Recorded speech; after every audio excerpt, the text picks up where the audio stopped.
Hello friends, welcome to Ramas Yummy Kitchen. இன்னைக்கு சூப்பரா நம்ம பூண்டு இல்லாம வெங்காயம் இல்லாம ஒரு சப்பாத்திக்கு ஒரு சைடு டிஷ் தான் பார்க்க போறோம். ரொம்ப டேஸ்டியா இருக்கும். மிஸ் பண்ணாம பாருங்க. வாங்க இப்போ இது எப்படி பண்றதுன்னு பார்க்கலாம். ஃபர்ஸ்ட் கடாயில ஒரு 2 டேபிள்ஸ்பூன் அளவுக்கு எண்ணெய் விட்டுருக்கேன். அதுல சீரகம் தாளிச்சிக்கலாம். அது கூடவே தனியா ஒரு 1/4 டீஸ்பூன். நல்லா பொரிஞ்சு வரும்போது வரமிளகாய் 4, அது கூடவே மெலிசா கட் பண்ண இஞ்சி கொஞ்சம் சேர்த்துக்கலாம்.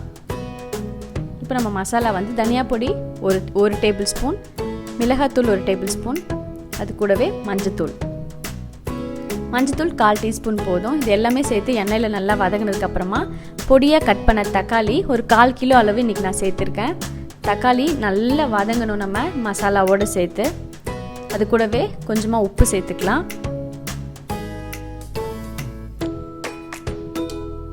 தக்காளியோட பச்சை வாசனை போகிற அளவுக்கு நல்லா ஒரு 3லேருந்து 4 நிமிஷம் வதக்கிக்கோங்க.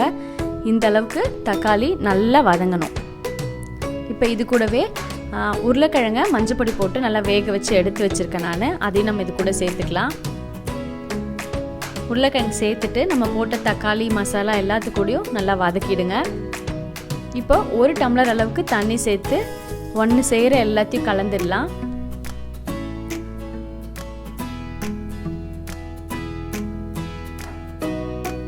இப்போ இது எல்லாத்தையும் ஒன்றா கலந்துட்டு ஒரு 2லேருந்து 3 நிமிஷம் மூடி போட்டு கொதிக்க விட்டுடலாம். இப்போ நம்ம போட்ட எல்லாமே நல்லா சேர்ந்து கொதிச்சாச்சு. எண்ணெய் நல்லா பிரிஞ்சு வந்திருக்கு. இப்போ நல்லா கொதிச்சதுக்கப்புறமா ஒரு வாட்டி கலந்து விட்டுருங்க. இது கூடவே ஒரு 1/4 டீஸ்பூன் சர்க்கரை சேர்த்துக்கோங்க. நல்லா டேஸ்ட்டாக இருக்கும். கஸ்தூரி மேத்தி நல்லா கசக்கிட்டு அதையும் சேர்த்துக்கோங்க. கொத்தமல்லி தழை எல்லாத்தையும் சேர்த்துட்டு நல்லா ஒரு வாட்டி கலந்துடலாம். இப்போ டேஸ்டியான வெங்காயம் பூண்டு இல்லாமல் டேஸ்டியான ஒரு சப்பாத்திக்கு நம்ம சைட் டிஷ் ரெடி ஆயிடுது.